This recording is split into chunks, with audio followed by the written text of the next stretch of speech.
হাইকোর্টে আইনি মামলার শুনানি চলমান। অভিষেক বন্দ্যোপাধ্যায়ের বিরুদ্ধে দায়ের হওয়া একাধিক মামলার প্রেক্ষিতে আইনি প্রক্রিয়া চলছে।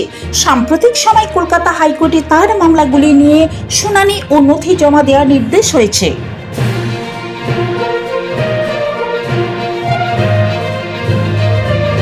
মুখ্যমন্ত্রী শুভেন্দু অধিকারী বারুইপুর ঘটনার তদন্ত ও দোষীদের কঠোর শাস্তির দাবি জানিয়েছেন।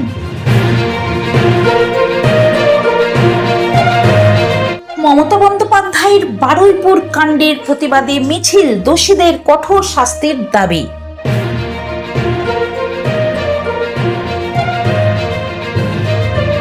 তৃণমূল সাংসদ সায়নী ঘোষকে ঘিরে সামাজিক মাধ্যমে বিভিন্ন রাজনৈতিক জল্পনা ছড়ালেও তার দল পরিবর্তনের বিষয়ে কোনো সরকারি বা নির্ভরযোগ্য নিশ্চিত ঘোষণা প্রকাশিত হয়নি, তাই এই ধরনের দাবিকে নিশ্চিত খবর হিসেবে ধরা যায় না।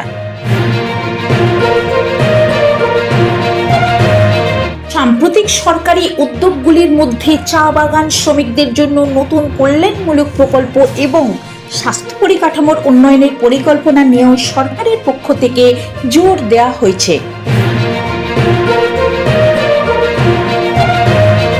স্বাস্থ্য শিবির মামলায় দ্বিতীয় এফআইআর সেবাশ্রম ও সেবাশ্রম 2 স্বাস্থ্য শিবিরকে ঘিরে অনিয়মের অভিযোগে অভিষেক বন্দ্যোপাধ্যায় সহ কয়েকজনের বিরুদ্ধে দ্বিতীয় এফআইআর দায়ের হয়েছে। বিষয়টি নিয়ে তদন্ত চলছে।